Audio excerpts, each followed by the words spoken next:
Hello मेरे लाडलो, आप सभी का स्वागत है इस फिजिक्स की ऑनलाइन क्लास में। जैसा कि दोस्तों आपको पता है, हमने न्यू सिलेबस जो आया है एनसीईआरटी, उसके अकॉर्डिंग हमने 12th फिजिक्स का चैप्टर नंबर 1 स्टार्ट किया हुआ है, जिसका नाम है विद्युत क्षेत्र तथा आवेश। इस चैप्टर में हमने आवेशन की विधियों तक सफर तय कर लिया था। जो आज का हमारा टॉपिक होगा वो होगा स्वर्ण पत्र विद्युत दर्शी क्या होती है। तो देखिए, आइए सब लोग, हमारे हेडिंग है आज की स्वर्ण पत्र विद्युत दर्शी। ठीक है भाई, आज जो हमारी हेडिंग है वो पढ़ेंगे हम स्वर्ण पत्र विद्युत दर्शी क्या होती है।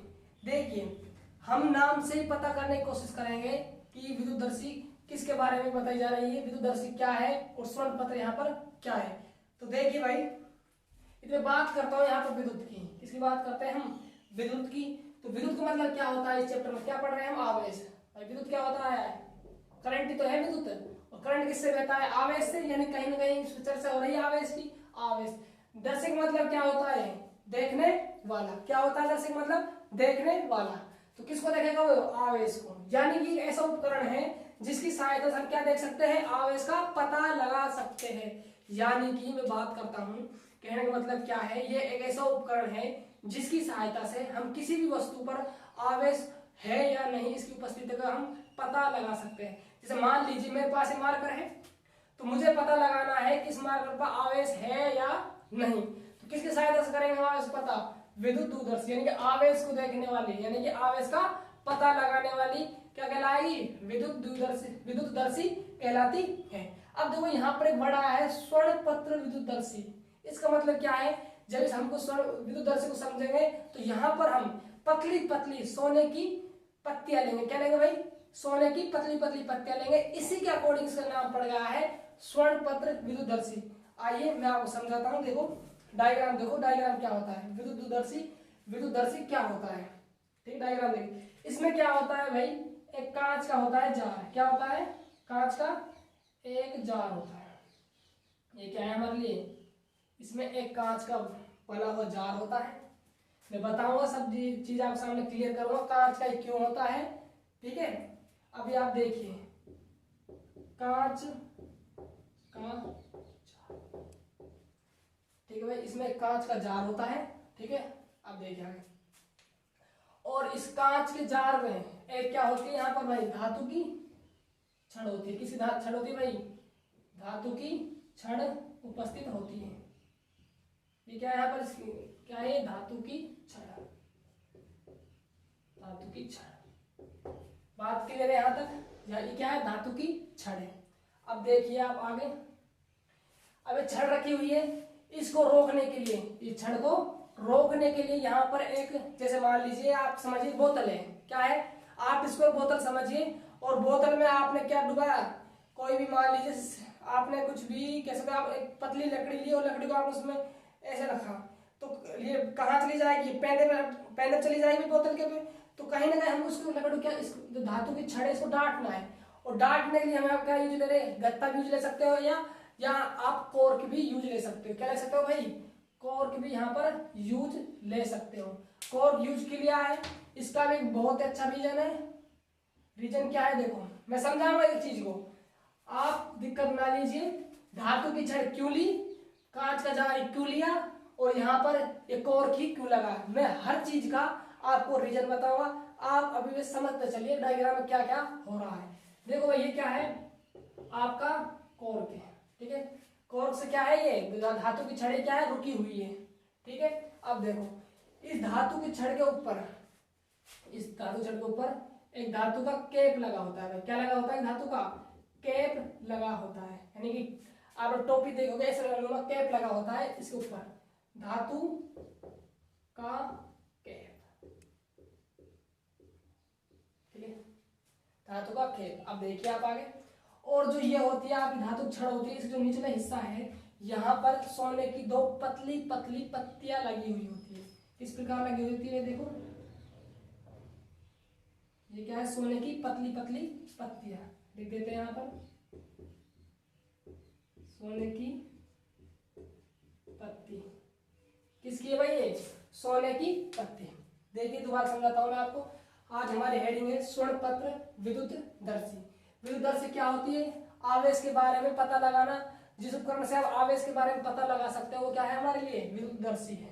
यानी कि विद्युत दर्शी एक ऐसा उपकरण है जिसकी सहायता से हम किसी वस्तु पर उपस्थित आवेश है या नहीं इसका क्या लगा सकते हैं? पता लगा सकते हैं।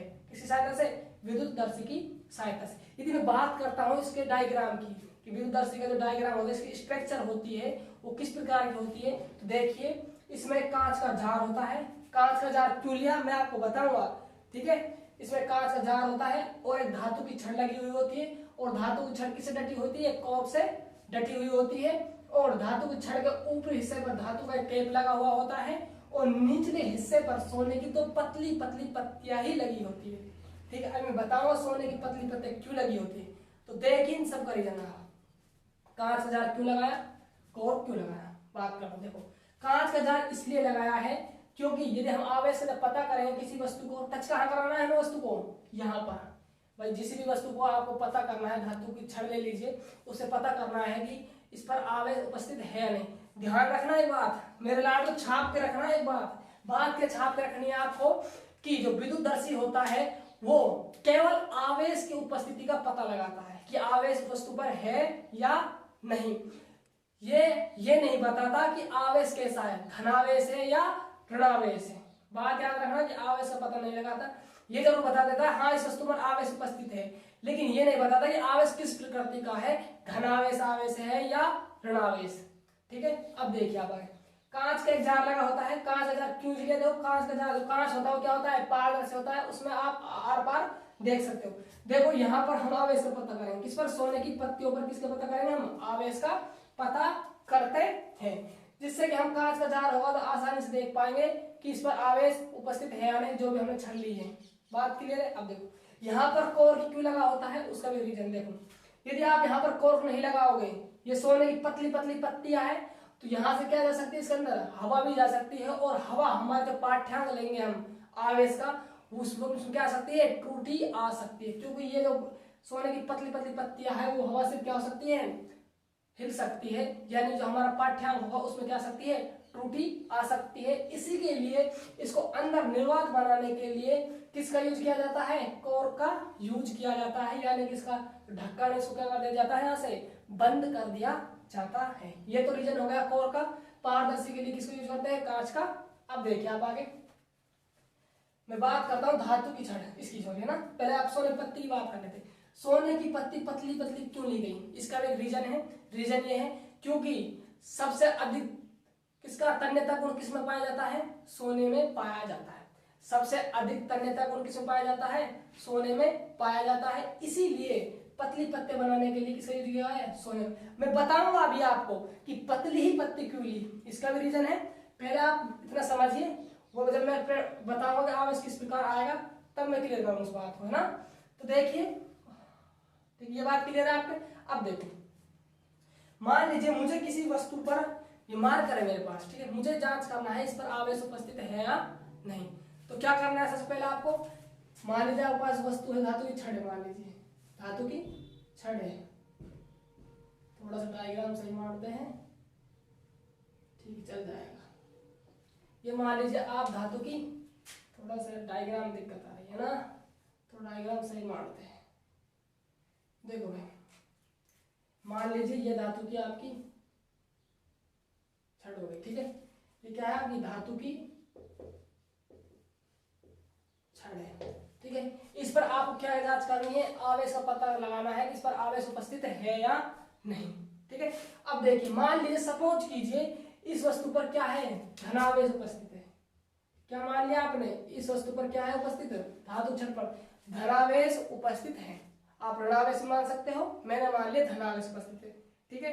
यदि इस पर ये उदासीन होती तो सीधी सी बात है, इसमें कोई आवेश नहीं है, उसकी बात करना ही बेकार है। हम पता कर रहे हैं कि किस प्रकार हमें बताता है कि कोई वस्तु आवेशित है, ठीक है। मान लीजिए धातु छड़ पर धनावेश उपस्थित है, तो देखो ये क्या है? अपना धातु कैप है। वो धातु क्या होती है? चालक होती है, ठीक है। ये क्या है? धातु छड़ है। तो यहाँ से आवेश होता होता होता वो कहाँ जाएगा, सोने की पतली पत्तियों पर आ जाएगा। यानी कह सकते हो यहाँ पर प्लस, यहाँ पर प्लस, यहाँ पर प्लस, यहाँ पर प्लस आ जाएगा। बात क्लियर हुई। देखो भाई तुम्हारा क्या किया हमने, पढ़ लो, एक धातु की छड़ ली, हमने मान लिया उस पर क्या है, धनावेश उपस्थित है, इस पर धातु के पर क्या करा है, उसको स्पर्श कराया, इस प्रकार स्पर्श करा दिया। स्पर्श कराने के बाद जो धनावेश था वो यहाँ से धातु छड़ से होता होता वो किस पर आ जाएगा, सोने की पत्तियों पर आ जाएगा।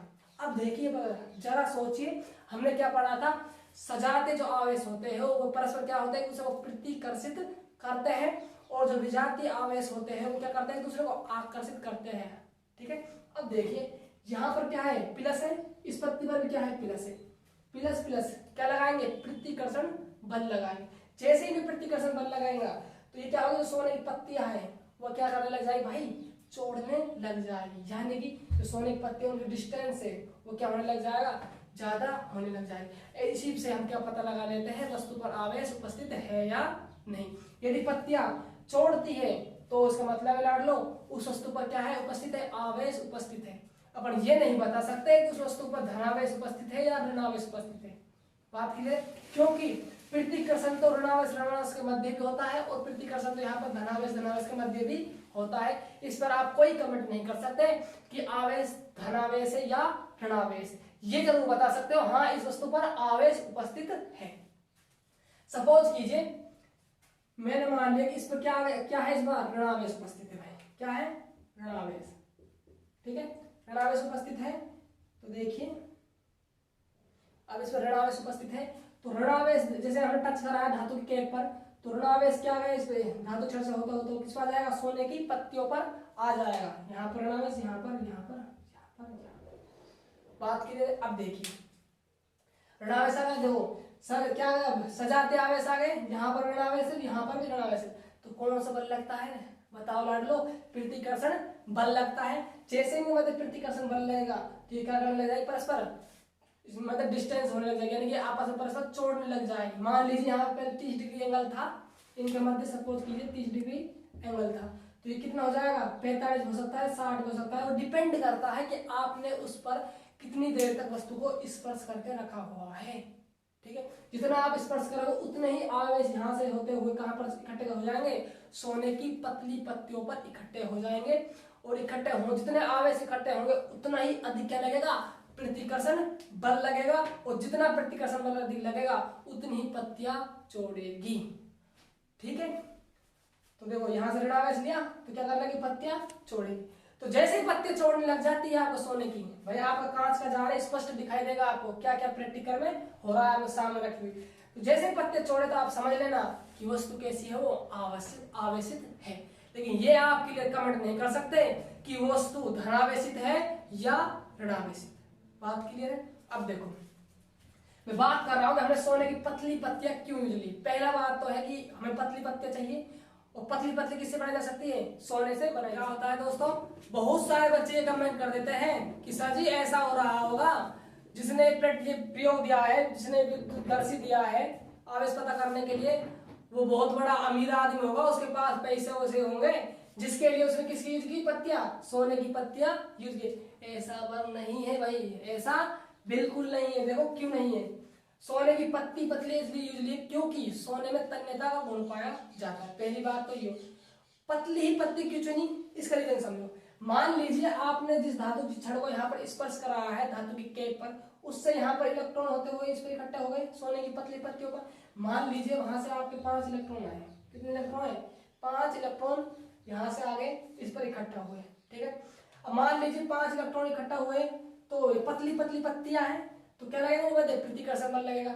मान लीजिए ये पत्ती क्या होती, मोटी होती, साइड में क्या होती, मोटी होती, तो ये जो मोटी होती ये 5 इलेक्ट्रॉनों को उसे खत्म कर देती। अरे करती कि नहीं करती, तो इनके मध्य क्या नहीं लगता, प्रतिकर्षण बल नहीं लगता, यानी कि आपस में जोड़ नहीं। क्यों प्रतिकर्षण बल कम लगेगा, क्योंकि मोटी पत्तियां हैं, और मोटी जितनी मोटी रहेगी उतना ही अधिक क्या रहेगा इनके मध्य, इनका प्रतिरोध रहेगा। क्या रहेगा भाई, प्रतिरोध रहेगा। ये मोटी है तो 5 इलेक्ट्रॉनों को उसे खत्म कर देगी भाई, खत्म कर जाएगी। खत्म करने का मध्य है कि इनके मध्य जो प्रतिकर्षण बल है वो नहीं लग पाएगा, और प्रतिकर्षण बल नहीं लगेगा तो ये पत्तियां नहीं छोड़ेगी। जब तक पत्तियां नहीं छोड़ेगी तो आप कैसे बता सकते हो कि इस वस्तु पर आवेश है या नहीं। इसीलिए पतली पतली पतली यूज ली जाती है कि यदि आपने यहाँ से 3 इलेक्ट्रॉन भी आए तो इनके मध्य क्या महसूस कर पाएंगे, प्रतिकर्षण बल लगे, और जैसे प्रतिकर्षण बल लगेगा तो पत्तियां छोड़ने लग जाएगी। जब तक पत्तियां नहीं छोड़ेगी, एक बात और याद रख, छाप कर रखना भाई, जब तक पत्तियां नहीं छोड़ेगी, जब तक पत्तियां नहीं छोड़ेगी, समझ लेना वस्तु कैसी है, उदासीन है। बात क्लियर? ना तो पत्ती पास आएगी ना ही पत्ती स्थिर रहेगी। जब तक पत्ती नहीं छोड़ेगी, जब तक वस्तु पर आवेश का आप पता नहीं लगा, आप कमेंट नहीं कर सकते कि वस्तु पर आवेश है। जब भी कमेंट करोगे जब पत्तियां प्रतिकर्षित हो जाएगी। और आप ये भी कमेंट नहीं कर सकते कि आवेश कैसा, आवेश की प्रकृति कैसे, यानी धनावेश है या ऋणावेश है। ठीक है, इसे आप क्लियर कर सकते हो, हाँ जी आवेश है वस्तु पर, बस इतना कर सकते हो। इसके अलावा आप इससे कुछ नहीं बता सकते देख के। बात क्लियर है? अब देखो और क्या बच गई थी हमारे, हाँ धातु की छड़ बच गई थी। अब देखो तो धातु की छड़े मैं इसको लोहे की ले लूं, अरे बताओ, मान लीजिए धातु की छड़े मैंने किसकी ले ली, इसको लोहे की ले लिया। ठीक है, जैसे मैंने इसको लोहे के ले लिया, आपको पता होगा सबसे अधिक प्रतिरोध किसका होता है, लोहे का ही होता है। समथिंग लोहे का प्रतिरोध होता है भाई, अधिक नहीं तो मान कर चलिए कि लोहे का प्रतिरोध ज्यादा होता है। मान लीजिए जैसे 5 इलेक्ट्रॉन आए, कितने इलेक्ट्रॉन आए, 5 इलेक्ट्रॉन आए। सपोज कीजिए इसमें से क्या है, धातु में से 5 इलेक्ट्रॉन यहाँ निकल गए। ये धातु की लोहे की होती है छड़, तो 5 इलेक्ट्रॉनों कहाँ जाने दे रही थी, खा जाती यारो, क्या कर देती, खत्म कर देती। तो 5 इलेक्ट्रॉन यानी कि आप कह सकते हो, मान लीजिए वस्तु छोटी उसमें इलेक्ट्रॉन संख्या कम है तो इलेक्ट्रॉनों को ध्यान नहीं देगी। जब तक इलेक्ट्रॉन यहाँ आवेश आएगा नहीं, जब तक कैसे पता चलेगा कि आवेश है या नहीं वस्तु पर। इसीलिए प्रतिरोध कम करने के लिए इस धातु की छड़ ली गई है। धातु की छड़ तांबे की बनी हो सकती है, एल्युमिनियम की भी बनी हो सकती है, डिपेंड करता है आप किस की यूज लेना चाहते हो। इसलिए इसको लोहे की यूज नहीं ले सकते, इसलिए इसको धातु की छड़ है। धातु के ब्रैकेट में आप लिख सकते हो, यहाँ पर तांबा यूज ले सकते हो आप, या आप एल्यूमिनियम यूज ले सकते हो, डिपेंड ऑन यू है भाई। ठीक है, ठीक है। अब देखो धनावेश लिया, यहाँ से आवेश आया, इकट्ठा हो जाना, क्या लगा, प्रतिकर्षण छोड़ गई। तो इसके पता क्या करा कि वस्तु पर आवेश उपस्थित है। ठीक है, ऋणावेश रखा, वस्तु यदि आप ऋणावेश लेते हो धातु छड़ को तो ऋणावेश इकट्ठा हो जाता है, पत्तियां छोड़ जाती है, प्रतिकर्षण बल लग जाता है। उससे क्या पता लगा जाता है कि वस्तु पर आवेश उपस्थित है।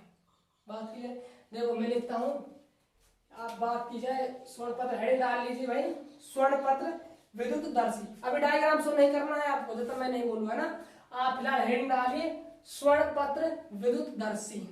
ठीक है, इसमें लिखिए आप, पहले लिखिए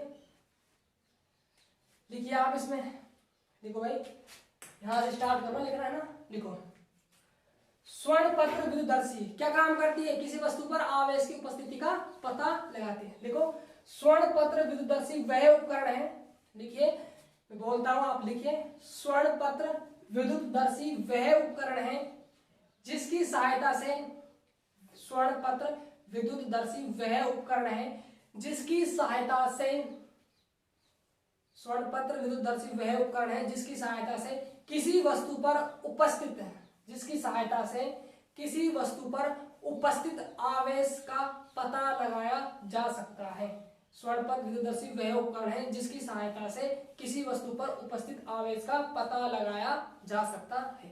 यह तो बात हो गई स्वर्ण पत्र विद्युतदर्शी किस काम आती है। ठीक है, अब यदि बात करते हैं इसकी बनावट की, तो हेडिंग डालिए आप, बनावट डालिए हेडिंग भाई। और बनावट में डायग्राम शो कीजिए आप पहले ना, जैसा है लिखा हुआ है ऐसे करना, इसको मत लिखना। ठीक है, कीजिए भाई, डायग्राम बनाइए। डायग्राम क्या देखो, कांच का, मैं थ्योरी बता रहा हूँ, आप डायग्राम शो करते चलिए। इसमें कांच का जार होता है जिसमें धातु की छड़ को कोर की सहायता से लगाया हुआ होता है, और धातु की छड़ के ऊपरी सिरे पर धातु का कैप लगा होता है, तथा नीचे सिरे पर 2 सोने की पतली पत्तियां लगी हुई होती है। ठीक है, जिस धातु की छड़ पर हमें आवेश का पता लगाना है उसे हम धातु के पर स्पर्श कराते हैं, जिससे आवेश धातु छड़ से होता हुआ सोने की पतली पत्तियों पर इकट्ठा हो जाता है।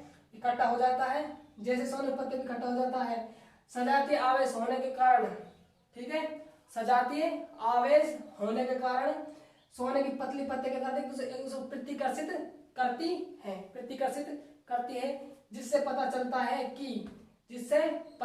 है कि वस्तु कैसी है, आवेशित है। इतना लिखना है बनावट, है ना। तो आप डायग्राम बनाइए, मैंने बनावट बना लिया होगा आप सभी ने।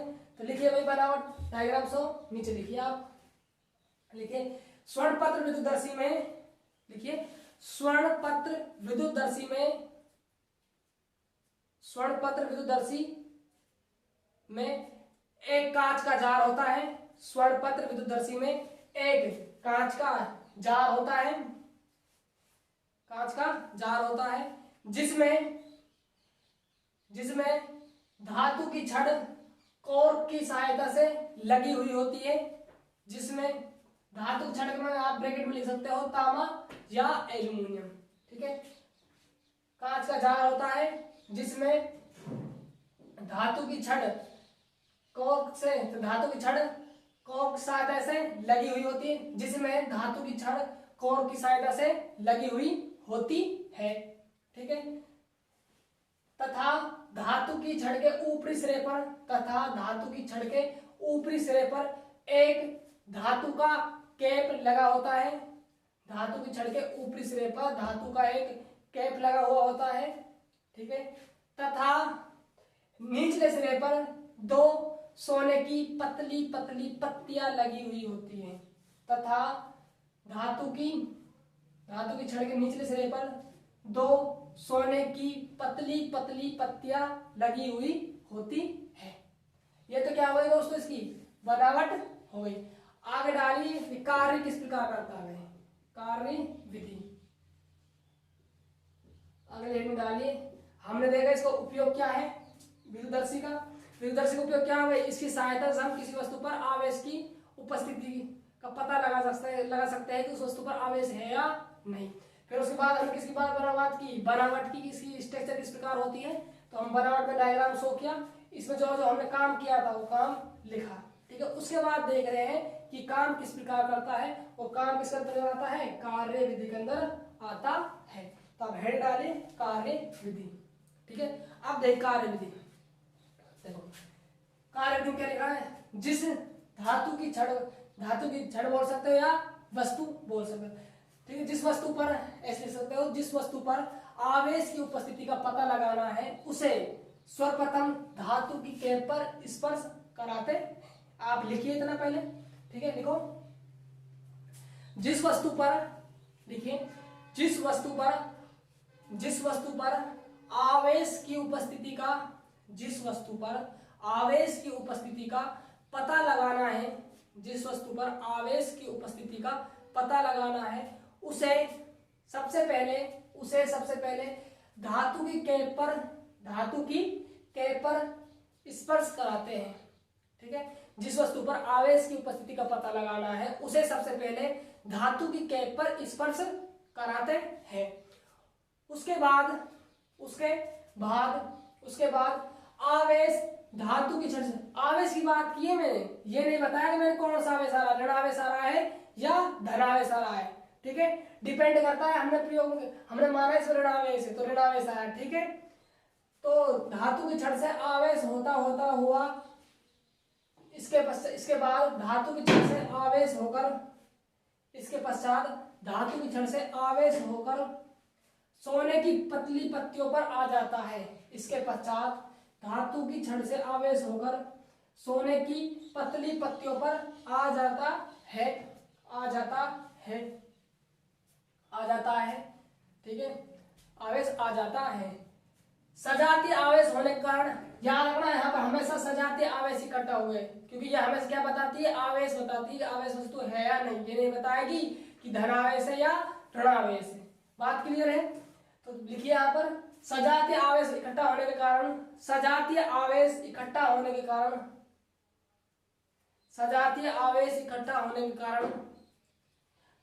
सोने की पतली पत्तियों के मध्य प्रतिकर्षण बल लगता है,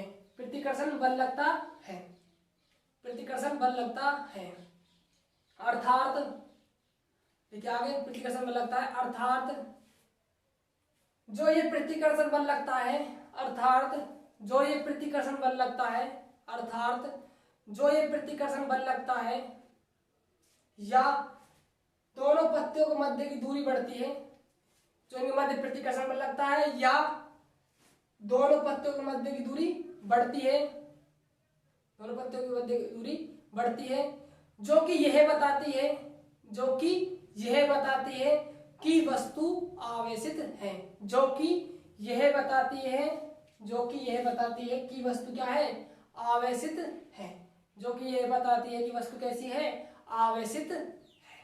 बात क्लियर है। जब ये पत्ती चोट जाएगी तो आप कह सकते हो वस्तु कैसी है, आवेशित है। जब नहीं छोड़ेगी, स्थिर रहेगी, तो आप क्या बोलोगे कि वस्तु कैसी है, उदासीन है। लेकिन आप ये नहीं बता सकते कि वस्तु धनावेशित है या ऋणावेशित। ये क्या बन जाएगा आपका एक नोट पॉइंट, या आप कह सकते हो ये विद्युतदर्शी क्या हो गई, कमी हो गई।